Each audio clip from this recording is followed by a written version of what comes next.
Em 1806, a Prússia perdeu uma guerra para Napoleão de um jeito humilhante. O exército inteiro desmoronou em poucos dias. E aí, em vez de simplesmente reconstruir o exército, os prussianos fizeram uma coisa muito mais estranha. Eles construíram uma escola. Só que essa escola não foi feita para formar gente inteligente. Foi feita para formar gente obediente. Alguém que fica sentado quieto até o sino tocar. Alguém que levanta a mão para pedir permissão para falar. Alguém que aprende a fazer fila, respeitar hierarquia e nunca, jamais, questionar quem está no comando. 200 anos se passaram. E esse modelo, quase sem mudar quase nada, ainda é a base da escola que te formou.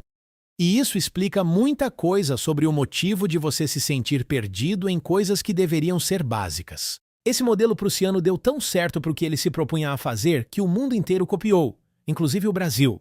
E fazia sentido na época porque resolvia um problema real, como preparar milhões de pessoas ao mesmo tempo para trabalhar de forma padronizada dentro de uma fábrica. O problema é que passaram 200 anos e ninguém atualizou o pacote. A fábrica virou escritório, virou home office, virou empreendedorismo digital, virou economia de aplicativo. Mas a escola continuou ensinando para um mundo que já não existe mais. E isso deixou de fora, de propósito ou não, 6 habilidades que fariam toda a diferença na sua vida adulta. Você vai perceber que não é coincidência nenhuma dessas 6 coisas ter ficado de fora. E no final, vai entender por que sentir que não te ensinaram o básico não é sua culpa. Vamos começar pela dor mais silenciosa de todas, aquela que ninguém fala até acontecer com você. Imagina a Marina. Ela trabalha de carteira assinada, é organizada, sempre foi aquela aluna que entregava trabalho no prazo e nunca colava em prova. Chegou à vida adulta e continuou do mesmo jeito. Todo ano ela mesma preenche o próprio imposto de renda sem pagar contador porque acha que dá conta. E ela dá conta até o ano em que não dá. Um dia chega uma carta da Receita Federal. Malha fina. O coração dela dispara antes mesmo de terminar de ler. Ela não sonegou nada, não escondeu patrimônio, não inventou despesa médica, não tentou passar a perna em ninguém. Ela simplesmente esqueceu de declarar um rendimento pequeno, um trabalho extra que fez num fim de semana, porque em nenhum momento da vida alguém sentou com ela para explicar que isso também precisa entrar na declaração. O resultado não tem a ver com intenção. A Receita não pergunta se você quis errar. Vem multa, vem juro, vem um processo que pode se arrastar por meses, com ela tendo que provar, documento por documento, que não é uma sonegadora, só uma pessoa que nunca teve chance de aprender isso direito. E aqui está o detalhe mais absurdo dessa história. A Marina estudou 14 anos dentro de uma sala de aula. Ela decorou fórmula de Bhaskara, decorou data de independência de país que ela nunca vai visitar, decorou nome de rio que deságua em outro rio. Mas nunca, em nenhuma dessas 14 anos, teve uma aula inteira dedicada a explicar como funciona o sistema tributário que ela é legalmente obrigada a cumprir, sob pena de multa, todo santo ano pelo resto da vida dela. Não é que imposto de renda seja mais importante que matemática, é que ele é tão obrigatório quanto e ainda assim ficou de fora. Isso não é acaso, isso é currículo, e currículo é escolha. Ponto de alívio, pausa curta aqui. Talvez um comentário mais leve, tipo, e se você é dessas pessoas que trava só de ouvir a palavra declaração, pode ficar tranquilo, você não é o único. Mas se imposto é a dor silenciosa, tem uma habilidade que, quando falta, custa dinheiro de um jeito muito mais direto. E ela tem a ver com uma coisa que a maioria das pessoas nunca aprendeu a fazer: abrir a boca e pedir mais. A escola te treinou a década inteira para dar a resposta certa. A resposta que já está escrita no gabarito do professor. Prova de múltipla escolha, redação com modelo pronto, trabalho seguindo template. O jogo inteiro era descobrir o que já estava certo e repetir. Só que ninguém nunca te sentou numa mesa e treinou a única pergunta que sozinha decide boa parte do seu futuro financeiro. Quanto você quer ganhar? Existe um levantamento mostrando que só 37% das pessoas sempre negociam o próprio salário. E 18% nunca negociam, em toda a carreira, nem uma vez. Pensa nisso. Quase 2 em cada 10 pessoas aceitam o primeiro número que aparece na tela, sempre, sem nunca questionar. E o motivo não é falta de coragem, é falta de repertório. Ninguém aprendeu como se posiciona numa conversa dessas sem parecer arrogante, sem parecer ingrato, sem travar de vergonha.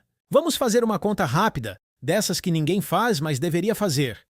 Imagina alguém que aceita ganhar R$ 4.000 por mês, quando na verdade poderia ter negociado e conseguido 4.800. Parece pouco, R$ 800 de diferença por mês. Só que multiplicado por 10 anos, isso vira R$ 96.000 que sumiram da vida dessa pessoa. E olha que essa conta nem está contando os reajustes futuros, que sempre partem de uma base menor, porque cada aumento percentual calculado em cima de um salário mais baixo também fica menor. Repara que essa não é uma habilidade de vendedor de loja. É uma habilidade que decide quanto dinheiro entra na sua conta pelo resto da sua vida profissional. Numa entrevista de emprego, numa negociação de freelancer, numa conversa de aumento depois de 2 anos de casa. E mesmo assim, em nenhum momento do ensino fundamental ou médio existiu uma aula chamada Como pedir o que você vale sem se sentir mal por isso.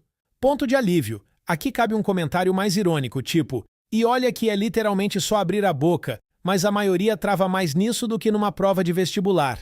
Mas talvez o pior nem seja perder dinheiro por não saber pedir mais. É perder dinheiro por não saber administrar o que você já tem em mãos. Existe uma armadilha silenciosa que pega praticamente todo brasileiro em algum momento da vida, e ela nem parece armadilha. Ela parece alívio. Pensa numa pessoa que ganha R$ 3.000 por mês. Ela nunca compra nada à vista, porque à vista sempre parece caro demais para o bolso dela. Só que parcelado, tudo parece caber. 12 vezes de R$ 80 ali. 10 vezes de R$ 120 ali. 6 vezes de R$ 200 numa outra coisa. Isoladamente, cada parcela parece inofensiva.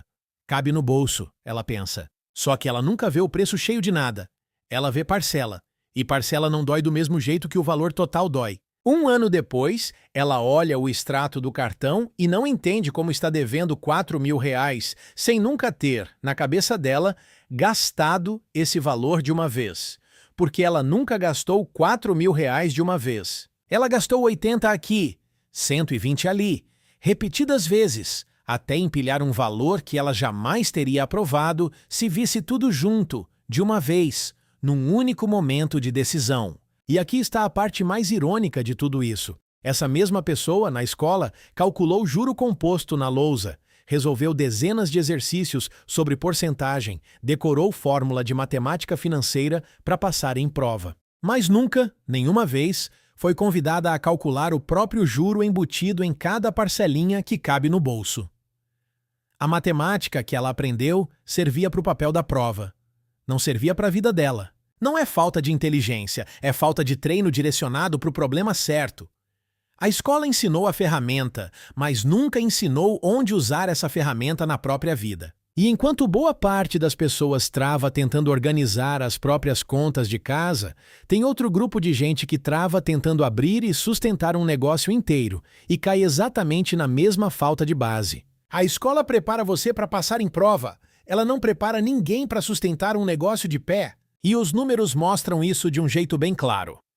No Brasil, 6 em cada 10 pequenas empresas fecham as portas antes de completar 5 anos de existência. E quando você pergunta o motivo para os próprios empreendedores, a resposta que mais aparece não é falta de uma boa ideia.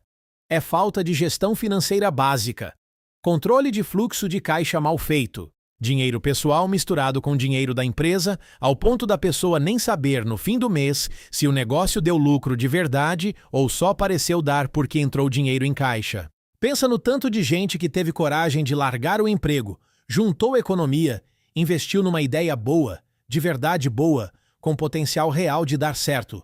E viu tudo desmoronar não porque o produto era ruim, não porque faltou clientela, mas porque ninguém nunca ensinou o básico de precificação, de separação de contas, de fluxo de caixa. A escola formou, durante décadas, gente para ser boa empregada. Alguém que segue instrução, cumpre horário, entrega tarefa dentro do prazo, estipulado por outra pessoa.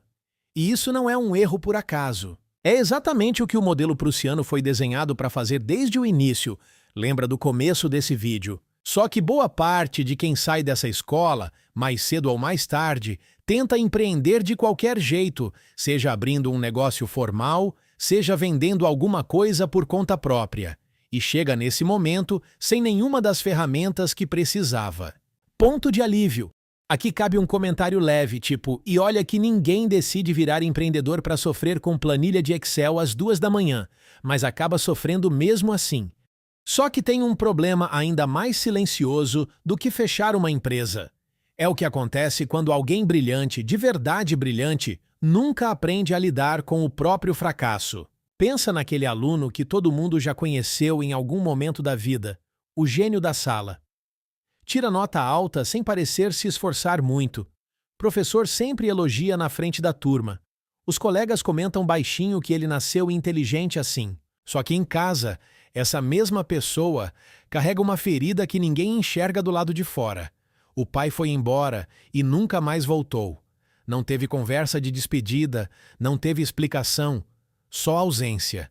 E essa ausência não passa. Ela fica ali, quieta, morando dentro do peito dessa criança que cresce sendo elogiada pela cabeça e ignorada no resto. A escola ensinou fórmula de física, ensinou a resolver equação de segundo grau, ensinou a decorar data de guerra que aconteceu há 200 anos, mas nunca, em nenhum momento, alguém sentou com esse aluno para ensinar o que fazer com a raiva de ter sido abandonado. Nunca ensinaram que aquele vazio não desaparece só porque ele tirou nota 10 de novo. Anos se passam. Esse mesmo garoto, agora adulto, erra uma entrevista de emprego. Ou leva um não de alguém que ele gostava de verdade. E desmorona de um jeito completamente desproporcional ao tamanho do problema. Não porque ele é fraco, longe disso. Mas porque nunca, nenhuma vez na vida, alguém treinou ele para processar frustração. Só treinaram ele para processar conteúdo de prova. E isso é o que ninguém fala quando enche a boca para dizer que a escola prepara para a vida. A escola premia quem acerta de primeira. Ela dá nota alta, elogia o público, medalha, quadro de honra para quem chega no resultado certo rápido. Mas a vida real não funciona assim. A vida real premia justamente o oposto. Premia quem consegue errar, sentir o peso do erro e mesmo assim continuar tentando de novo.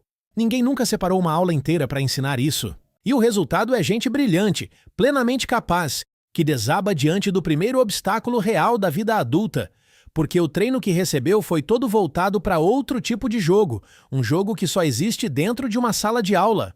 Pausa mais séria aqui, sem alívio dessa vez, silêncio de um segundo antes de seguir. E essa mesma escola que nunca ensinou a lidar com a dor também confundiu, de um jeito bem perigoso, o que realmente significa ser forte. Enquanto isso, a escola seguiu cobrando sempre a mesma coisa. Prova marcada, prazo de entrega, postura ereta na carteira, silêncio absoluto durante a explicação. Ela chama isso de disciplina. Chama isso de preparar você para a vida adulta. Só que os números mais recentes mostram um retrato bem diferente do que essa disciplina realmente construiu. Um estudo publicado agora em agosto de 2026 mostra que cerca de 15 milhões e meio de brasileiros entre 5 e 29 anos vivem com pelo menos um transtorno mental diagnosticado. Isso é praticamente 1 em cada 5 jovens no país inteiro. E entre todas essas condições, a ansiedade aparece como a principal causa de incapacidade não fatal em absolutamente todas as faixas etárias analisadas nesse levantamento. Repara na contradição gigante que isso expõe. A escola sempre disse que estava preparando você para a vida. E nesse processo todo, a geração que passou mais tempo dentro de sala de aula do que qualquer outra geração antes dela é justamente a que mais adoece emocionalmente. Porque a força que a escola sempre cobrou nunca foi a força de verdade. Ela treinou resistência física de ficar sentado 5 horas seguidas numa cadeira desconfortável. Treinou obediência a prazo de entrega. Treinou a capacidade de engolir crítica em silêncio e continuar produzindo. Isso ela chamou de disciplina e depois chamou de força. Só que resiliência emocional é outra coisa completamente diferente. É saber o que fazer quando por dentro tudo está desmoronando, mas por fora ainda existe uma lição de casa para entregar, um boleto para pagar, uma rotina inteira que não para de exigir. Isso, ninguém nunca sentou para ensinar. E o resultado está bem ali nos números, batendo na porta de cada família brasileira que tem um filho, um sobrinho, um neto crescendo dentro desse mesmo sistema que nunca foi atualizado. O aluno gênio abandonado pelo pai, do bloco anterior, e essa estatística de agora são a mesma ferida, só que com nomes diferentes. Uma é a história de uma pessoa só. A outra é a mesma história, repetida em 15 milhões e meio de pessoas. Se esse vídeo abriu sua cabeça para pelo menos uma dessas 6 coisas, o like ajuda muito mais do que parece. É literalmente o que decide se esse tipo de conteúdo continua aparecendo para mais gente que também nunca teve isso explicado direito. No fim das contas, você não é burro por não saber nada disso, só ninguém nunca te ensinou. E agora, pelo menos isso você já sabe.